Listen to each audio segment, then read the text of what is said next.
welcome to our guests from Revamp India Foundation. Revamp India Foundation, a renowned organization from Kanpur, registered under the Companies Act 2013. Their sole purpose is to build a stronger foundation for a better India. They work to benefit students at different stages of their lives, to unlock their fullest potential by exposing them to various learning opportunities. They aim to achieve behavioral, intellectual, economic, and social transformation for the children and youth towards a better and revamped India. Witnessing the extreme cold weather ahead, Team Revamp is running a campaign, Sabki Sardi 3.0, in which they are donating woolen clothes to people living in slums and roadside. PSID Pharmacy has also done our recent campaign, Pehel, a winter donation, on 9th of December. Let's see a glimpse of it.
Today we are honored to have the CEO of Revamp India, Mr. Vaibhav Singh Rathore, who has been a driving force behind all the humanitarian efforts and also extending the gratitude towards the city head, Ms. Shreya Kushwaha, for their tireless work in supporting initiatives that benefit the community.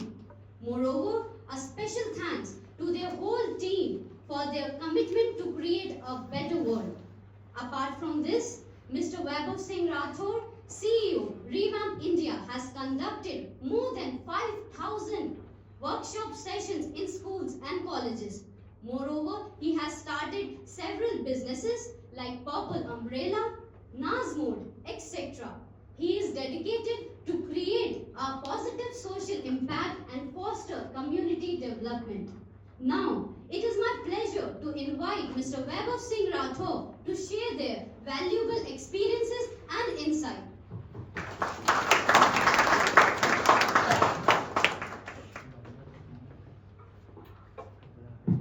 Thank you काफी ज़्यादा बोल दिया कैसे हो सब आप में से बहुत लोगों को मैंने देखा कि सामने लैब वो बुला के बुला लिया गया है विनी में लैब देख के आया बढ़िया है लैब सो हम रिवैम्प इंडिया फाउंडेशन से हमारी टीम आई है जैसे आप लोग फार्मा टेक के हो अभी बहुत अच्छा आप लोगों ने इनिशिएटिव लिया पहले जब पहली बार हमें अप्रोच किया गया था कि हमें फार्मेसी क्लब में बुलाया फार्मेसी क्लब ये हमें पहला हमारा जो पॉइंट ऑफ कांटेक्ट और मैसेज था तो ये था कि हमें फार्मेसी क्लब में बुलाया फार्मा हाँ that was in our head लेकिन हमसे कहा गया कि ह्यूमन राइट्स से बात करिए मैंने कहा फार्मेसी और ह्यूमन राइट्स एकदम कुछ समझ नहीं आ रहा मैंने बहुत इस बारे में सोचा और लकीली उस दिन मैं बीमार भी था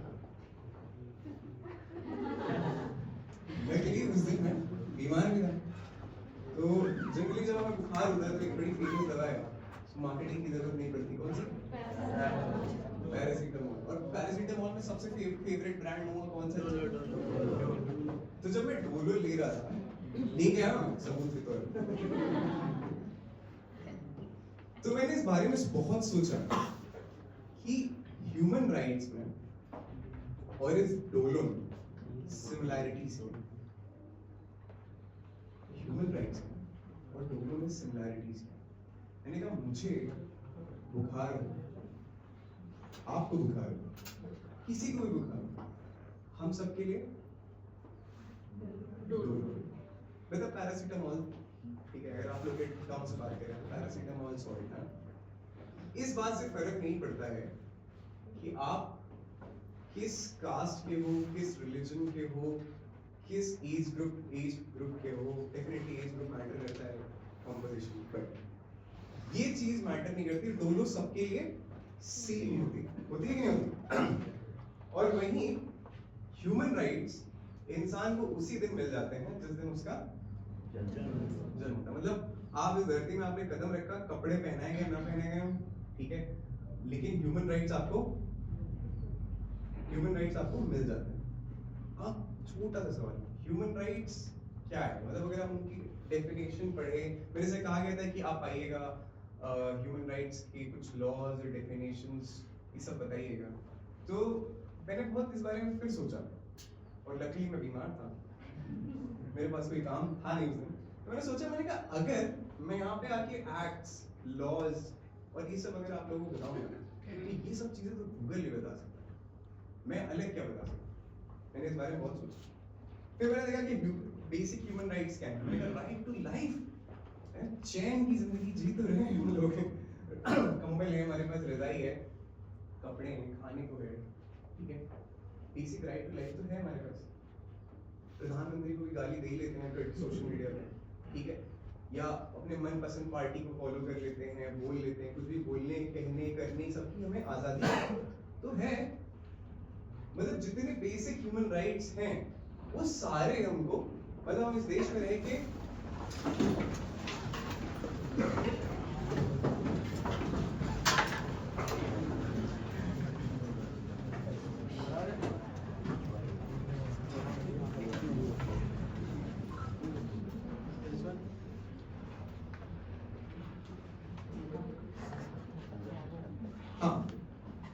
सब chill, are you with me? हाँ, तो कहाँ पे थे हम लोग? सारे बेसिक राइट्स हमारे पास हैं। फिर हम एक समस्या किस बात की, मैंने बहुत इस बारे में सोचा, फिर मैंने सोचा चलो एक काम करते हैं, कुछ स्टोरीज देखते हैं। तो मैं एक छोटी सी स्टोरी आपसे डिस्कस करूंगा, फिर एक छोटी सी एक्टिविटी, फिर कुछ क्वेश्चन आंसर्स, फिर आपके जो आप जिस सेक्टर में हो उस सेक्टर में क्या रिमार्केबल डिफरेंस आप ला सकते हो फॉर ह्यूमंस, डेफिनेटली ह्यूमंस, और फिर थोड़ी रिवैम्प इंडिया के बारे में बातचीत चलेगा। गुड। तो एक डॉक्टर थी जेनी करके, जेनी नाम था उनका।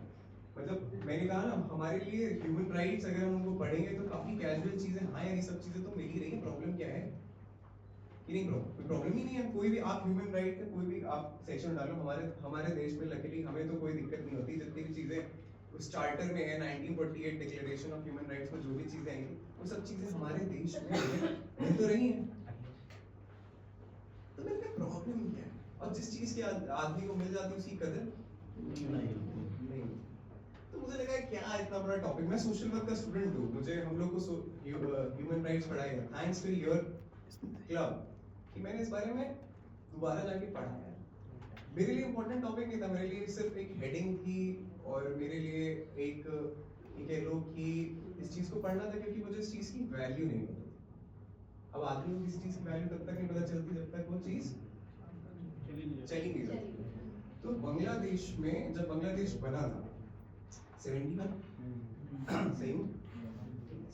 में जब बांग्लादेश बना था, तो बांग्लादेश में सिविल अनरेस्ट था। जैसे आज सिविल अनरेस्ट देख रहे हो, वैसे बांग्लादेश में उस समय भी सिविल अनरेस्ट जारी था।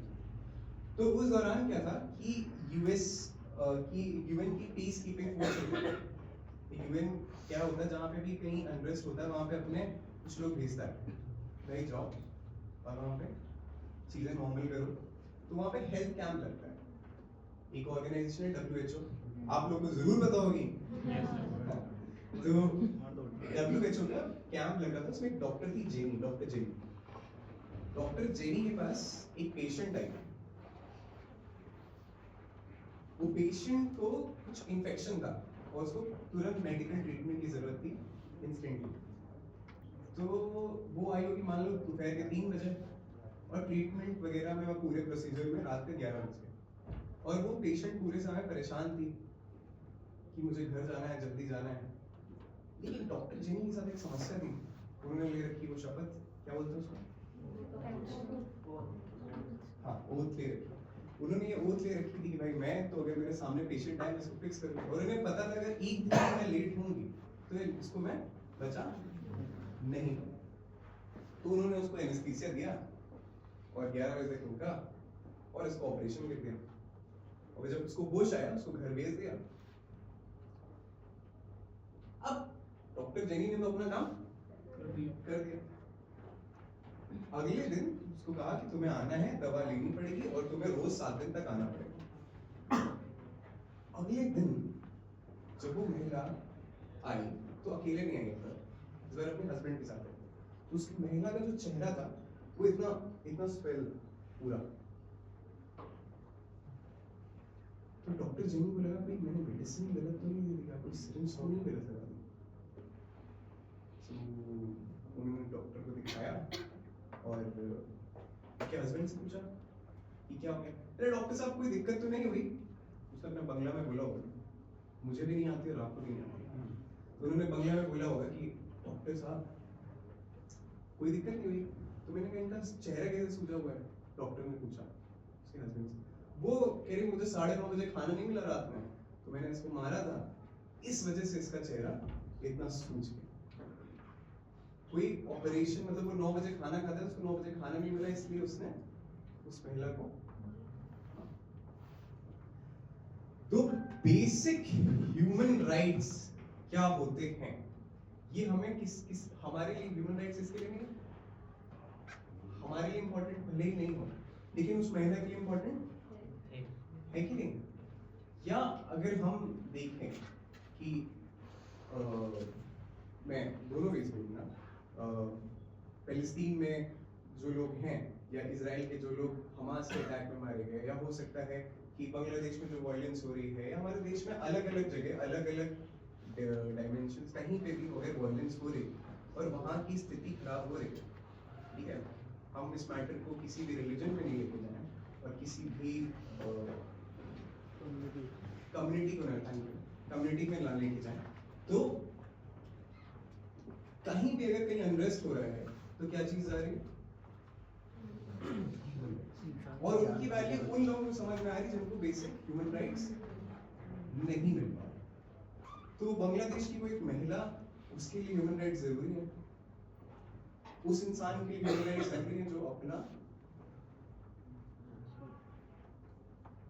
जिसको ये नहीं पता है कि आज हम सो रहे हैं, कल मेरे बिल्डिंग बम गिर जाएगा नहीं गिर जाएगा, उसके पास राइट टू लाइफ नहीं है।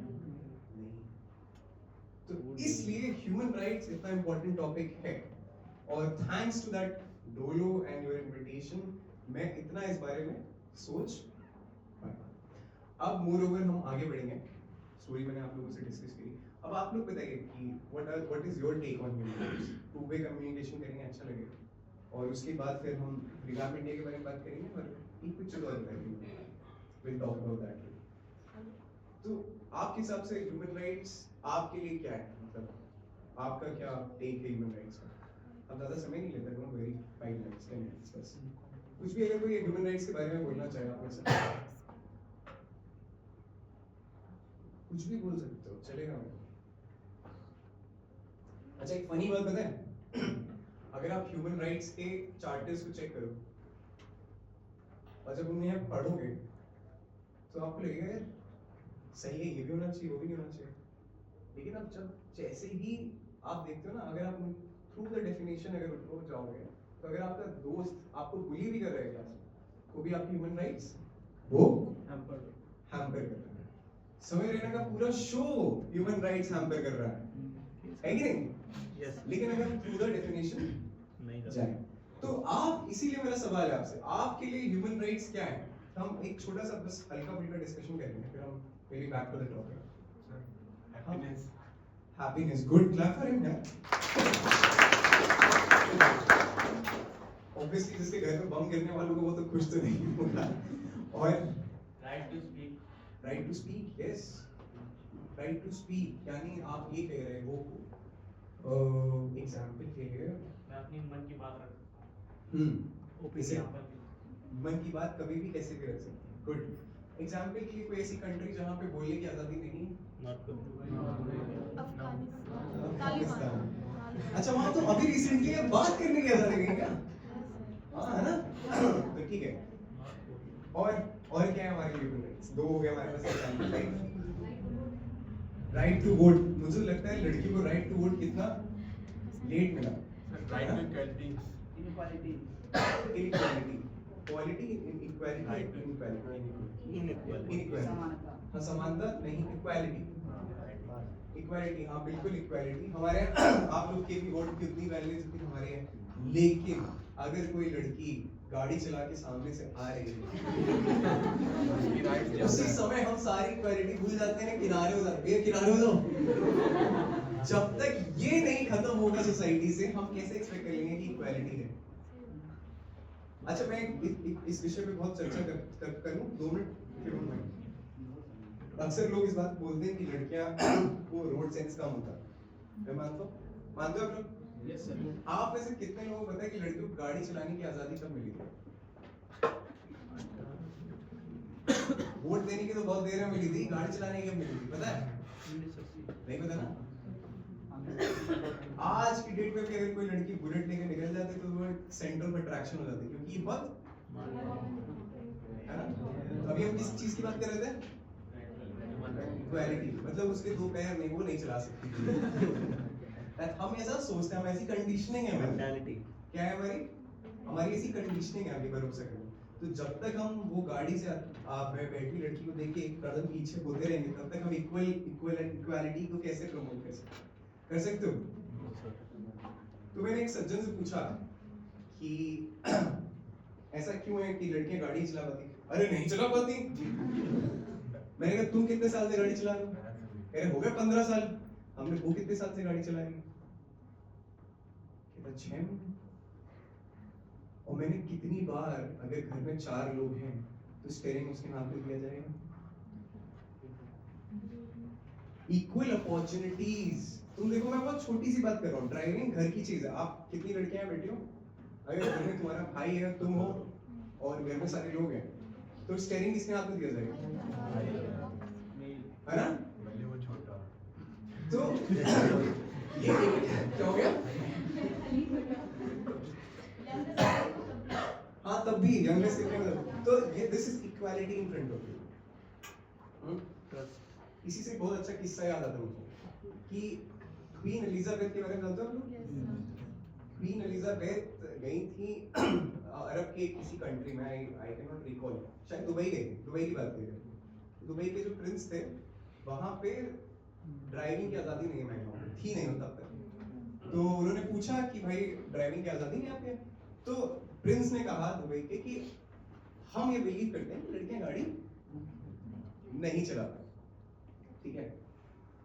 इन रिस्पॉन्स उन्होंने क्या किया? हाँ ठीक है नहीं चला पाती. आज हम मैम पे ड्राइव पे लेके जाते हैं.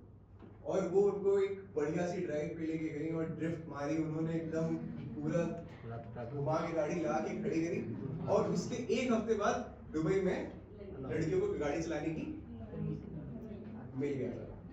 तो स्टीयरिंग छीनना पड़ेगा इक्वालिटी के लिए. ठीक है. और बताओ और क्या है ह्यूमन राइट्स तुम लोग के? Sir, fulfillment of basic needs. Fulfilment of basic needs में क्या है? रोटी कपड़ा मकान. नहीं सर देखिए Shelter. शेल्टर सर हो सकता है. शेल्टर. हाँ शेल्टर हो सकता है. गुड.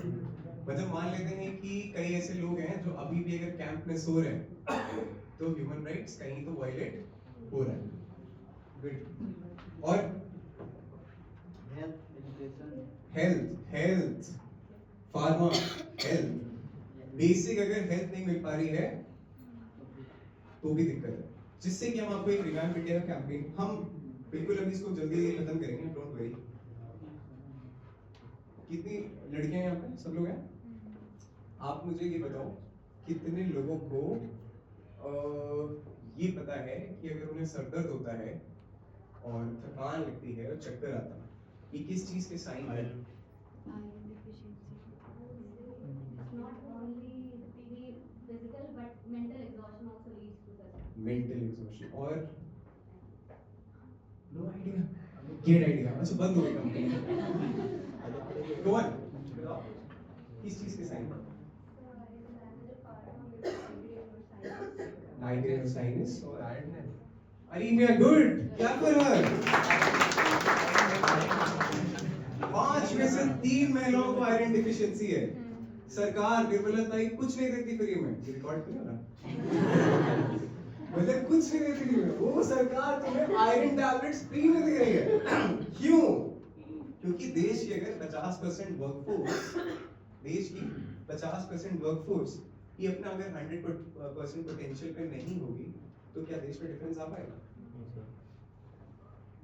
अब हाँ नहीं आ पाएगा। तुम सर दर्द होगा तुम थोड़ा ना एग्जाम देने जा पाओगे, और उसमें भले हो सकता है तुम्हारे घर में नजर ज्यादा बेटे नंबर ज्यादा आए, ठीक है, लेकिन हो सकता है कि क्या है कि हम आयरन डेफिशिएंसी के शिकार हैं। अब ये एक काफी बेसिक ह्यूमन राइट कि आपके पास आपकी हेल्थ सही होगी तभी तो आप देश की ग्रोथ में कंट्रीब्यूट करोगे। चलो अब हम लोग वापस आते हैं टॉपिक पे, ह्यूमन राइट्स। और किसी को कुछ पता है ह्यूमन राइट्स इसके लिए कुछ और है तो हम आखिरी को ले लेंगे, तो वापस हम आते हैं कि हम क्या कर रहे हैं रिवैम्प इंडिया में और how we can collaborate the human rights for you. Anyone? Unbiased education के एग्जांपल दो। चलो मान लेते हैं Biasness can be shown on the parameters of gender also, caste also, money also, economic factors also. Many parameters are there for the biasness and education. I feel generally feel कि education में तो अभी तक ऐसा कुछ बायस नहीं। सरकारी school अच्छा आर्टिकल फ्री है और मतलब मैं बिल्कुल गुड फॉर डिस्कशन। हाँ सरकारी स्कूल का अच्छा आर्टिकल फ्री है, पैसे की तो बात हट गई, और जेंडर लड़कियों को स्कूल जाने की आज़ादी। मुझे मैं बता रहा हूँ मैंने बायोलॉजी नहीं ली थी बिकॉज मैं वहाँ पे वो फील कर रहा था।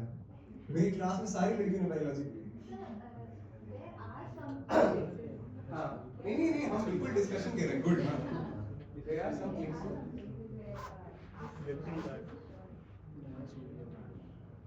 हाँ बट धीरे धीरे चीजें इम्प्रोवाइज हो रही हैं। आप हम ये कह सकते हैं कि उन जगह पे जहाँ पे भी लड़कियां नहीं जा पा रही थी अब पहुंचने लगी हैं यूज देयर कैपेबिलिटीज। जहाँ पे मुझे अगर ये बताए, मेरा आप लोगों से सवाल है लड़कियों से कि मुझे इंडियन क्रिकेट टीम की 5-7 प्लेयर्स के नाम बताओ। 7 प्लेयर्स। रिटायर हुई मिताली राज, कब से चला रहे हो तुम लोग? हाँ? स्मृति सुंदर लगती तो सब लोग स्मृति का ही नाम ले लेते। लड़के ले रहे हैं पहले, लड़के से पूछा। और बताओ।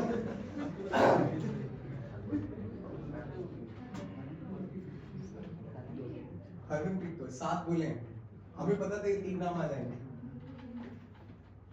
ठीक है, पहले सवाल हो गया। एक और रियलिटी चेक देता हूँ। दूसरा, कितने लोग नायका से मेकअप ऑर्डर करते हो यार?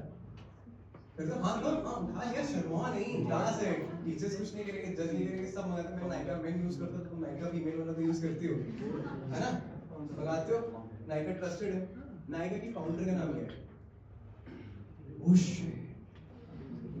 Empowered women all around. जिस महिला ने 250 करोड़ का बिजनेस खड़ा किया, 250 करोड़, उसका नाम नहीं बोल रहा हूँ। हाँ गूगल कर लो, थोड़ी तो शर्म कर लो। हाँ सो गलती किसकी है? अगर if you are not reaching to the places where you should have, तो गलती किसकी है? हाँ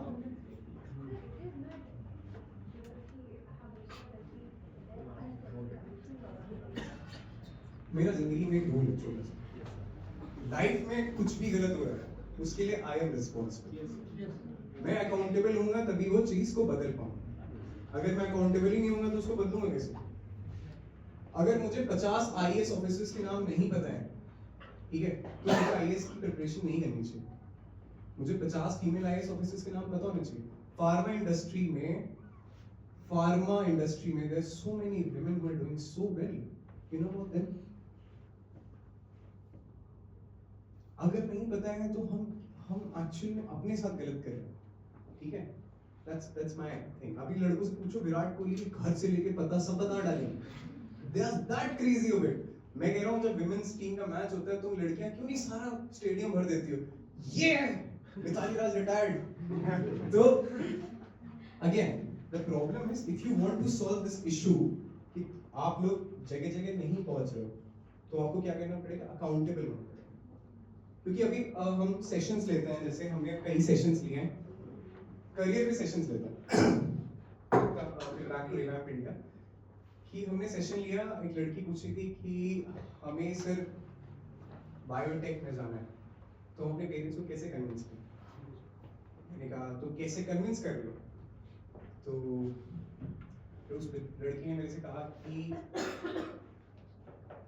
हम अपने पेरेंट्स से बोल लें कि हमें बायोटेक करना है। तो मैंने कहा यार कैसे मान जाएंगे? तो मैं कल को कह दूं मुझे प्राइम मिनिस्टर बनना, मेरे घर वाले मान जाएंगे? तो उसने कहा सर मतलब? तो मैंने कहा देखो दो तरीके हैं। मैं कहता हूं कि मुझे बायोटेक में या फार्मा में जाना है, इसलिए तुम में से कितने लोगों ने अपने घर में ये बोला होगा कि मुझे फार्मा इंडस्ट्री ज्वाइन करनी है क्योंकि मुझे कैंसर का इलाज खोजना है? और मैं कैसे खोजूंगा? आज तक 15 इतने लोगों ने इस पे इतनी रिसर्च करी है, मैंने ये प्लान रेडी किया है और ये प्लान रेडी करके मैं इस कंक्लूजन पे पहुंचा हूं कि अगर मैं इस पर्टिकुलर डोमेन की पढ़ाई करूंगा तो मैं उन लोगों के करीब बैठ पाऊंगा जो कि ये करते हैं, फिर उसके बाद मैं यहाँ पहुंचूंगा। मतलब एक ब्लूप्रिंट दिया। हमारे स्टार्टअप की भाषा में इसको पिचिंग बोलते हैं। कोई भी इन्वेस्टर आप पे पैसा तब लगाता है जब आपकी पिच अच्छी होती है। फॉर एग्जाम्पल हम लोग खाना डिलीवर करते हैं, कोई रुपए देगा? नहीं देगा। We are solving a major crisis where people feel like they should not go to the restaurants should come to them, and that's why we propose a solution where in an app you can order anything you like and it can be delivered to you in 30 minutes. इन दोनों बातों में तुम पैसा किसको दोगे अगर तुम सब इन्वेस्टर्स हो तो? सेकंड बात बोलते हैं अपनी बात को सही तरीके से रखना कह पाए। मान लेते हैं तुम्हें लाइफ में कुछ भी करना है, फार्मा में हो आप लोग, अगर तुम्हें फार्मा ज्वाइन करनी थी तो तुम्हारे पास 3 मिनट की एक स्पीच होनी चाहिए थी या 10 मिनट की स्पीच होनी चाहिए थी, या तुम्हारे पास इतना डेटा होना चाहिए था इस इंडस्ट्री के बारे में कि जब तुम किसी से बोलो तो वो तुम पे डाउट ना करे। मानते हो कि भाई फार्मा इंडस्ट्री, तो अक्सर तुमसे सवाल पूछा जाता है बी फार्मा काय कर रहे हो, तो वो आदमी एक बार बोले बी फार्मा काय कर रहे हो, उसको 1 घंटा समझाओ बी फार्मा में ये हो, सुनो बी फार्मा मतलब 1 घंटा तुमने उसको बी फार्मा के बारे में इतना समझाया, इतना बताया, उसने हड़ मार के पूछा नहीं भैया जो कर रहे हो सही कर रहे हो यार, कर लो तुम, है ना? या कोई आदमी बोलता है अक्सर यूपीएससी कर रहे हो, क्यों कर रहे हो? 850 करोड़ घोटा है यूपीएससी कर रहे हो क्योंकि मैं पॉलिसी चेंज लाना चाहता हूँ। मुझे लगता है कि देश में जितनी भी पॉलिसीज आ रही हैं वो पॉलिसीज कल मैं ब्लड बैंक गया था तो मुझे रियलाइज हुआ कुछ फ्लॉज है। मैंने वहाँ बैठे बैठे 3-4 घंटे का टाइम लगता है डोनेशन में, उतनी देर में एक प्लान बनाया और गवर्नमेंट की मेल आईडी, प्राइम मिनिस्टर की मेल आईडी पे वो मेल कर दिया, वहां से रिवर्ट आ गया, बहुत अच्छा प्रोग्राम है, they are reaching out to us. तो प्रॉब्लम है कि अगर तुम कोई भी स्टेप उठा रहे हो अपने लिए तो उस पर्टिकुलर चीज के बारे में तुम्हें इतनी इंफॉर्मेशन, इतनी नॉलेज होनी चाहिए कि कोई इंसान तुम पे डाउट ना कर पाए। देन तुम्हारे लिए अपने आप रास्ते खुलते चले जाएंगे। अब बारी आती है रिवैम्प इंडिया फाउंडेशन की। रिवैम्प इंडिया फाउंडेशन या मेरा पॉडकास्ट चलता है, इन लोगों ने मेंशन नहीं किया था, वैभव राठौर शो नाम से, इंडिया का टॉप सेल्फ हेल्प पॉडकास्ट है। I have like 12 lakh listeners जो कि Spotify पे या जो भी म्यूजिक तुम लोग जिस पे भी सुनते हो सब पे है, वहाँ पे लोग मुझे सुनते हैं। वो मैंने क्यों शुरू किया? या रिवैम्प इंडिया शुरू करने के पीछे रीजन क्या था? मैं एक छोटा सा सवाल आप लोगों से पूछता हूँ। मैंने बहुत पहले एक बुक पढ़ी थी, 7 habits of highly effective people. उसके सेकंड हैबिट ये कहती है कि आपको ऐसा सोचना चाहिए, just imagine yourself you are dead. मैं कल अगर मैं रहूं या ना रहूं, तो मैं छोड़ के क्या जा रहा हूं? तो मैं बहुत सोचा इस बारे में। इसके बाद मेरे 90% प्रॉब्लम्स खत्म हो गए। मैंने ये सोचना बंद कर दिया कि अगर मैं सेशन ले रहा हूँ और कोई खराब जोक क्रैक कर रहा हूँ तो लोग हंसोगे नहीं हंसोगे, क्या मैं अगर कोई इन्फॉर्मेशन दे रहा हूँ वो सही जा रही है नहीं जा रही है। उसके बाद मैंने पॉडकास्ट चालू किया, पॉडकास्ट हिट हो गया। मैं अगर आज ना रहूँ तो कल मेरा पॉडकास्ट तो रहेगा। It will still help students, it will still help all of you. Revamp India में मैंने एक मूवमेंट चालू किया, मैं नहीं बोलता हूँ ऑर्गेनाइजेशन चालू करी, मूवमेंट चालू किया जहाँ पे लोग अपना पैशन फॉलो कर सके। कई लोग होते हैं ना हमें समाज सेवा करनी, तो मैंने उन्हें समाज सेवा की जगह समाज कार्य सिखाया। अब समाज कार्य और समाज सेवा क्या होती है? सोशल वर्क ये कहता है helping people in a way so they start helping themselves. मान लो तुम लोग की भाषा में बोले कि हम एक इंसान को ऐसी दवा खिलाएं कि उसके बाद उसके अंदर एंटीबॉडीज आ जाए और वो सब बीमारियों का इलाज खुद करता रहे, रादर देन हम उसको रोज हर हफ्ते एक दो लोग पकड़ा रहे बेटा बुखार सही होता रहेगा।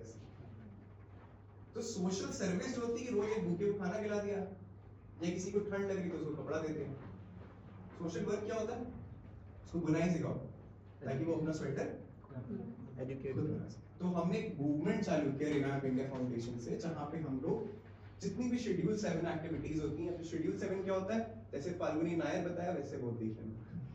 शेड्यूल 7 एक्टिविटीज के अंडर में जितनी भी सरकार की समस्याएं हैं और दुनिया की समस्याएं, सस्टेनेबल डेवलपमेंट गोल 17 जितने भी हैं, उनकी प्रॉब्लम्स को हम सॉल्व कर रहे हैं। ठीक है, ये हम रिवैम्प इंडिया में कर रहे हैं। इससे भी बेहतर तरीके से बता सकता हूँ, लेकिन टाइम कांस्टेंट है, हम लोग टू द पॉइंट बात करेंगे। अब इन सब चीजों से मैं आपको क्या देना चाहता हूँ? आप लोग क्या परस्यू कर रहे हो? फार्मेसी। कितने लोगों का मन है कि वो फार्मेसी कंप्लीट करने के बाद एक मेडिकल स्टोर खोले?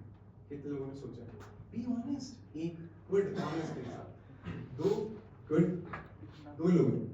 और मैं सही से बताऊं कितने लोगों का और मन है कि भाई मैं बी फार्मा कर रहा हूं तो मैं आगे चल के अप्लाई मेडिकल स्टोर स्टार्ट करूं। 2 लोगों ने, 3 लोग बस चेक कर लेना, तुम सबके नाम लिखना। इनके अलावा जितने लोग हैं ना सब लाइसेंस के लिए अप्लाई करेंगे। एक ये है आम जिंदगी, आप बताते मेंटोर जिंदगी।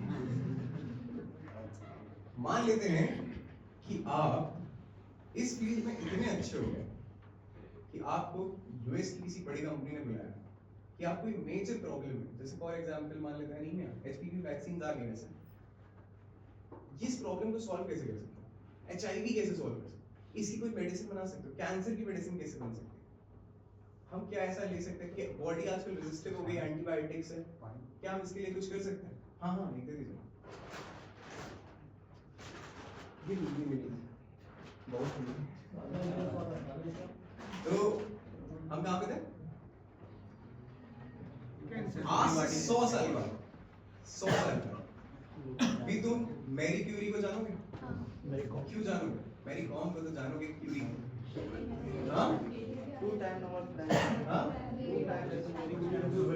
She was so crazy about the radioactive materials, वो अपने बिस्तर के नीचे रेडियोएक्टिव सामान रख के सोते थे।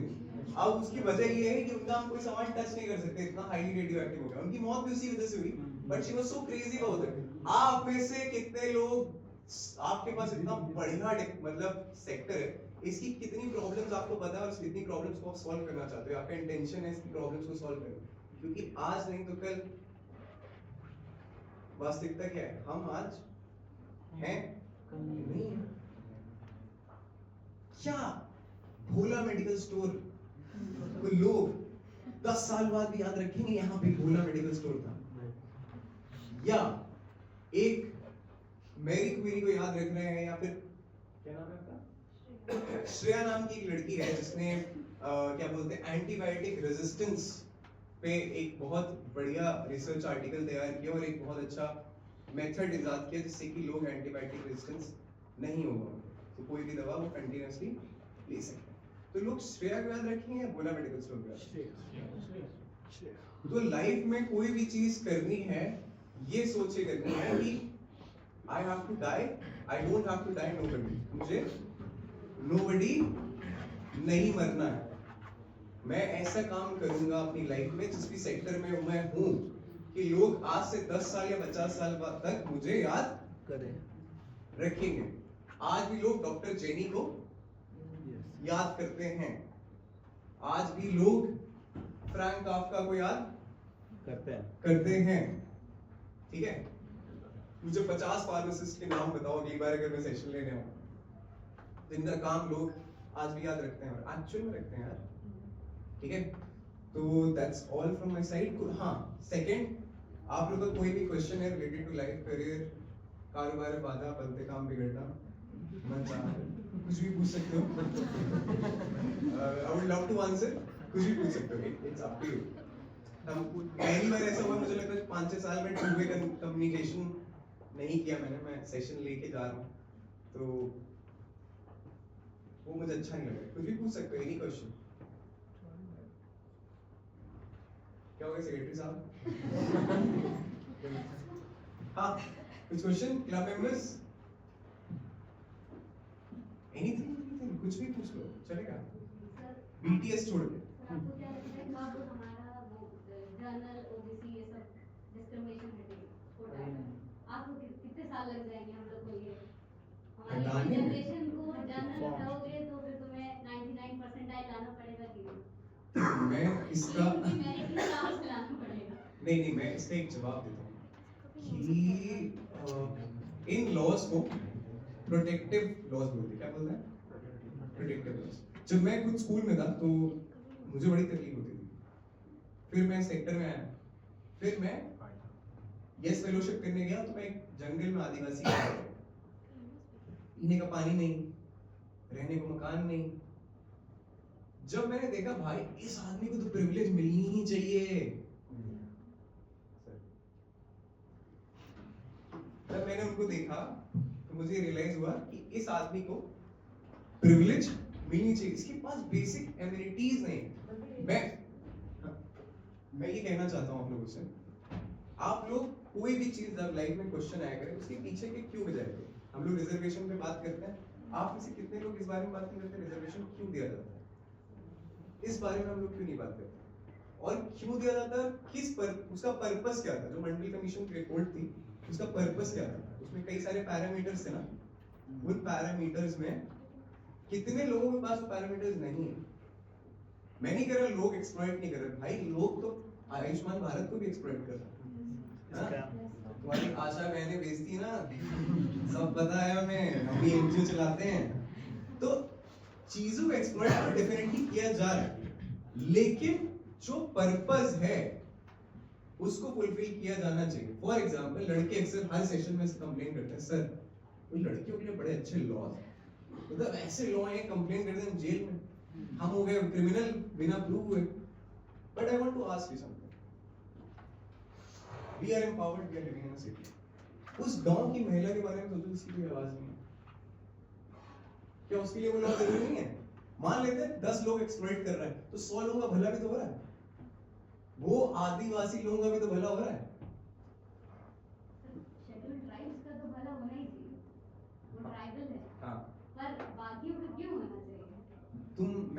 मैं बिल्कुल इसमें कुछ गलत नहीं. मैं इस पे एक बात कहूंगा. 70 साल हो गए आजादी को, 70-75 साल हो गए. हाँ.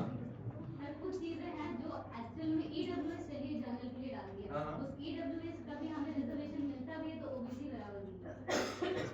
नहीं, मैं सच बता रहा हूँ, मुझे तकलीफ है, मैं वो वाला भी नहीं ले पा रहा हूँ. मेरा आइडिया इतना ज्यादा है, सरकार ने इतना मैंडेट डाल दिया कि पैन कार्ड लेते ही सब सामने आ जाता है, तो मैं तो वो वाला भी नहीं ले पा रहा. मेरा नेट हर बार रह जाता है 2 मार्क्स से. अगर मैं किसी कैटेगरी में आता तो अभी तक मेरा डेफिनेटली जेआरएफ नहीं कर लिया होता. मैं एक ऑनेस्ट बात, बट फिर भी मैं ये कहूंगा मेरा 4 बार एग्जाम नहीं निकला. और अगर मैं ये सोचूं कि अगर मैं फलानी कैटेगरी में होता मेरा एग्जाम नहीं होता, ये मुझे दिखाता है कि मैं कितना छोटा सोचता हूँ. मैं सिर्फ अपने बारे में सोच रहा हूँ. मैं उन लोगों के बारे में नहीं सोच रहा हूँ जिन्होंने अपने जीवन में कभी स्कूल नहीं देखा.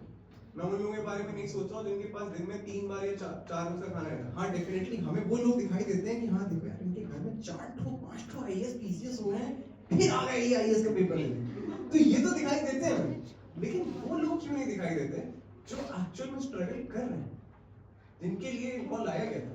तो उसके लिए फिर मैं आपसे कहूंगा कि हमें अपने एसी कमरों से, बढ़िया कॉन्फ्रेंस हॉल से निकल के एक बार फील्ड में जाना होगा, गवर्नमेंट स्कूल जाना होगा, वहाँ के बच्चों को देखना होगा। फिर आपको समझ में आएगा कि हाँ, हमारे देश में इक्वालिटी लाने के लिए ये लॉ जरूरी है। और ऐसा नहीं कि हमारे देश में लॉ है, बांग्लादेश में जो फ्रीडम फाइटर्स थे उनको मिलता था, अमेरिका में ब्लैक को मिलता है, साउथ अफ्रीका में ब्लैक्स को मिलता है, साउथ अफ्रीका कैप्टन रिजर्वेशन की वजह से बना है। तो अगर पूरी दुनिया में प्रोटेक्टिव लॉज दिए जाते हैं, उसका मतलब कोई ना कोई रीजन तो होगा ही ना। तो मैं इस सवाल का जवाब ये दूंगा कि अगर आपको जो चीज तकलीफ दे रही, उसके दो ऑप्शन, उसके बारे में R&D करो, रिसर्च करो, और नहीं तो पॉलिटिक्स ज्वाइन करो, पूरी संसद भर दो अपने जैसे लोगों से और बदल दो लॉ। हिटलर कह रहा था ना, if you don't like something, be powerful enough to change it. मुझे एनजीओ में लोग कहते थे कि सिर्फ काला बुनाई करते हैं, ब्लैक का पैसा व्हाइट करते हैं, सिर्फ मुझे सुनने में अच्छा नहीं लगता था। मैंने एनजीओ स्टार्ट करी, डेफिनेशन चेंज कर दिया। आज हमारी non profit fastest growing non profit है। We are invited to all the big giants of NGOs. तो अगर तुम्हें कोई चीज नहीं अच्छी लगती उसको बदल दो। मैं आज भरोसा नहीं एनजीओ चला रहा हूँ, कल सच में प्रधानमंत्री हो जाऊँ देश में। सेकंड क्वेश्चन, हाँ, रिजर्वेशन से रिलेटेड है। As we talk about the human rights, तो सर हम सबकी राइट्स तो सेम है, वुमेन्स की भी और मेंस की भी, बट समटाइम्स ऐसा होता है ना कि मेंस सही होते हैं और वुमेन्स उसका गलत इस्तेमाल करते हैं। Misuse, exploitation, yes sir, human rights का एक्सप्लॉइटेशन। नहीं, ह्यूमन राइट्स एक्सप्लॉइटेशन तो उस दिन भी होता है ना कि मान लो कि पापा घर आए हैं, मम्मी भूखी बैठी हैं, कि पापा जब खा लेंगे तब हम खाना खाएंगे। ये भी ह्यूमन राइट्स एक्सप्लॉइटेशन है। एक सेकंड, आई एम कमिंग, ठीक है? मैं फिर वही कह रहा हूं, हम एसी कमरे में बंद कॉन्फ्रेंस हॉल की बात कर रहे हैं कि जहां पे कुछ महिलाओं को अधिकार है, लेकिन अपनी टीचर से पूछो कि जब वो जो भी 67 65 प्लस होंगे, उन लोगों ने जब स्कूल में एडमिशन लिया था, कितनी बड़ी डील थी। क्या 23-24 साल की उम्र में उनपे प्रेशर डाला जाता है कि तुम शादी कर लो? ज्यादा करना क्या, शादी कर लोगे और करोगे क्या? कंटिन्यूअस प्रेशर होता है 23-24 साल की उम्र से उन पे होता था कि शादी कर लो, और तुम्हें पूरी आजादी थी 30 तक। हम 29-30 साल के हो गए तब अपना करियर ऑप्शन डिसाइड कर पाए। अगर मेरी जगह अगर मैं सही में अगर एज अ फीमेल बॉर्न होता तो अभी मैं बढ़िया कहीं पे घर वालों ने मुझे शिफ्ट कर दिया। तो अपॉर्चुनिटीज उनको कम मिल रही है, इसलिए उनको उसमें बराबर देने के लिए, बराबर करने के लिए ऐसे लॉज लाए गए, जिनका कुछ लोग एक्सप्लॉइटेशन कर रहे हैं। गलत है, लेकिन हर सिक्के के दो पहलू होते हैं ना। जिनके साथ गलत हो रहा है वो, अभी कुछ साल पहले एक सीरियल आता था बालिका वधू, नाना इस देश लाडो, देखे थे वो सीरियल? किस चीज पे बेस्ड है? एक आया था दिया और बात हम यार, पहले सीरियल अच्छा है, आपको पता नहीं नागिन में शिफ्ट हो गए हैं। तो पहले क्या था, तुम देखो ना कि it was a big deal कि वाइफ उसकी आईपीएस है और वो कुछ नहीं करता। It was such a big deal, इस चीज पे सीरियल बना दिया। मतलब वुमेन नहीं होगी, कोई एलियन हो गई, वो आईपीएस नहीं दे सकती। तो उनके लिए तो मैं तुमसे कह रहा हूँ, अपने आसपास देखो कितना मुश्किल था ऊपर तक आना। मैं आदमियों की बात कह रहा हूँ यार, कि उनके लिए कितना मुश्किल था ऊपर आना, और हमें डेफिनेटली प्रिविलेज दी गई। तो अब उनको कुछ लॉज दिए गए जिसका वो एक्सप्लॉइटेशन कर रहे हैं, जैसे हम लोग करते हैं एक्सप्लॉइटेशन। रात के 12 बजे घर से निकल जाते हैं ना, हम लोग निकल सकते हैं बेचारे। तो ठीक है, मैं तुम्हारी बात से सहमत हूं। कुछ केसेस में तो मेरे दोस्त के साथ हुआ, बेचारा जेल में, झूठ नहीं बोल रहा हूं। उसने कुछ नहीं किया था, हम उसको प्रूव भी नहीं कर पा रहे। लेकिन हाँ, ये रुकना चाहिए। मैं लो, तुम लोग जब पावर में जाना तो ऐसा कुछ मत करो, ठीक है? और तुम लोग ऐसा समाज बनाओ तुम लोग कि लोग सेफर फील करें, बोथ वेज। और तुम लोग भी ऐसा समाज बनाना कि सेफर फील करें, ठीक है? Okay, any other question? Sir feminism में आपके क्या व्यूज हैं सर, मतलब जो आजकल हो रहा है? सबको फेमिनिस्ट होना चाहिए। मैं फेमिनिस्ट, आप फेमिनिस्ट, सब फेमिनिस्ट। इस चीज से बाहर आने का यही तरीका है, एकदम फेमिनिस्ट होना। फेमिनिज्म का मतलब क्या होता है? चलो गुड क्वेश्चन, अभी फंसी। फेमिनिज्म का मतलब Feminism is, I would say, thinking about women only.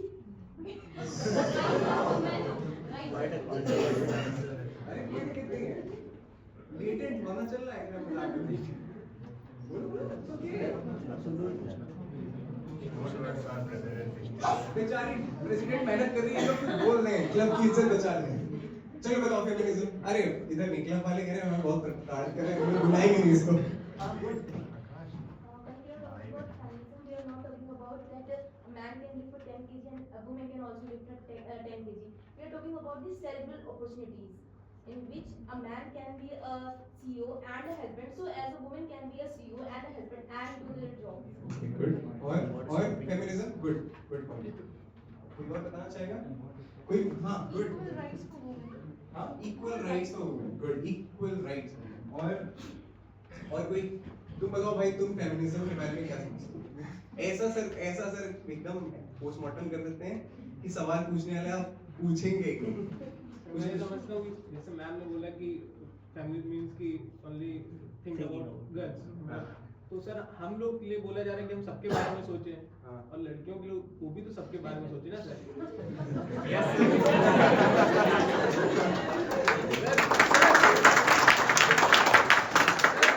Right to quality sir, यही तो है सर। टाइम पे दहेज में जाना चाहिए।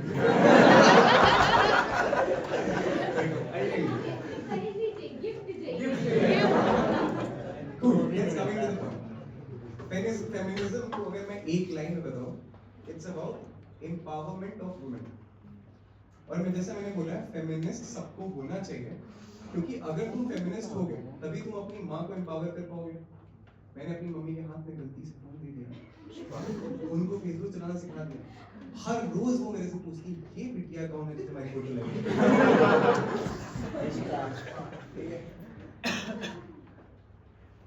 हमारी जिम्मेदारी है कि हमारी जो बहन उस बेहतर तरीके से पढ़ पाए। हमारे जो क्लासमेट है, अगर वो कुछ प्रेजेंटेशन तैयार कर रही है तो वो प्रेजेंटेशन प्रेजेंट कर पाए। जैसे वो लड़की बोल नहीं पा रही, तुम्हारे प्रेसिडेंट देखो मेहनत करी, ये बोल दो ये।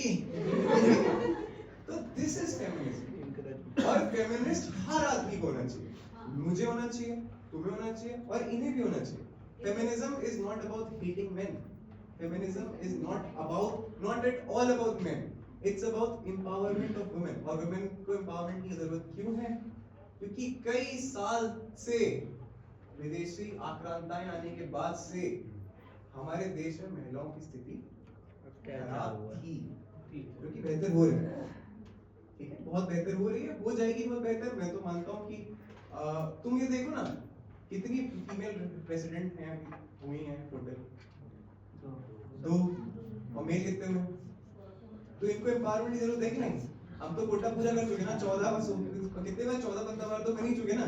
प्राइम मिनिस्टर कितनी फीमेल हुई? एक ही, बहुत खतरनाक थी। ठीक है, और हम लोग कितनी बार हुए? हमारा अभी भी देखो स्टार्ट आदमी है प्रेसिडेंट, प्राइम मिनिस्टर, है ना?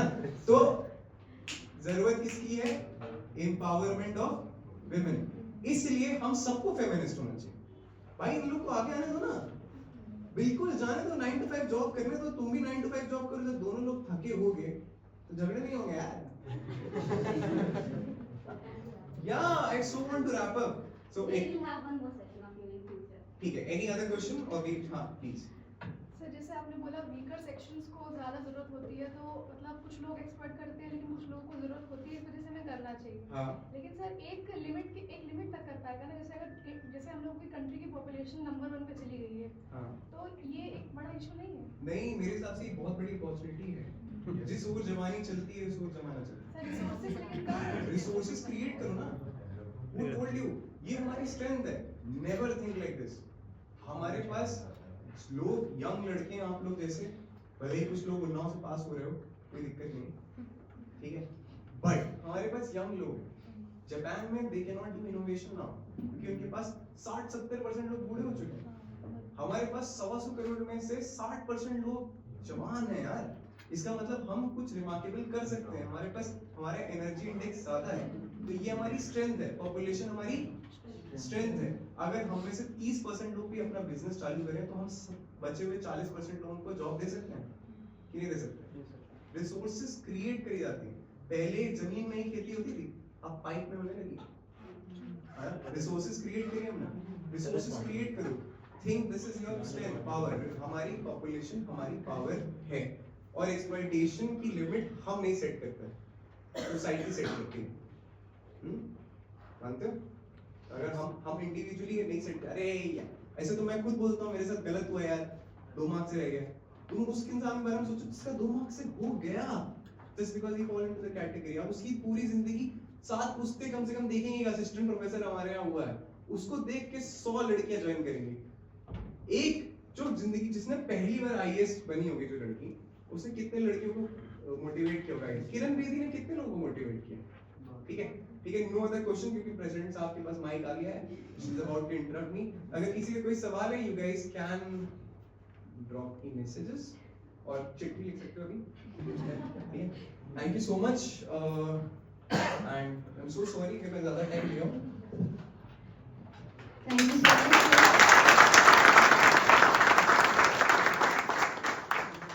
It has been a great session. Thank you, sir, for being with us today.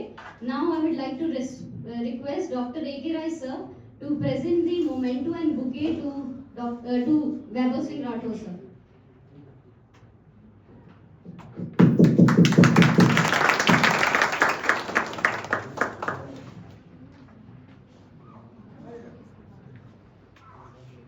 Dean, sir, please join. And everyone, please join.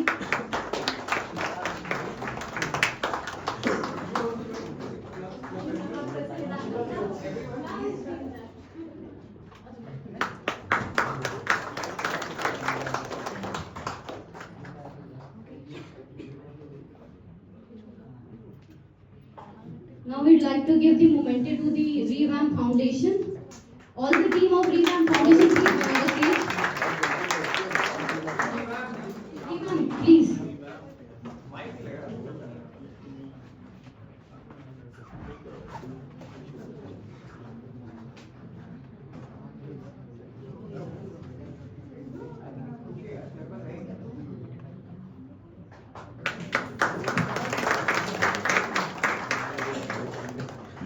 Now I would like to request the Pharmatech team to please have a photograph with Vaibhav Singh Rathore, sir. Please come. And the whole team. Whole team. Whole team, please. Sir को भी होगी बोला। Yes, yes, with sir. Pharmatech.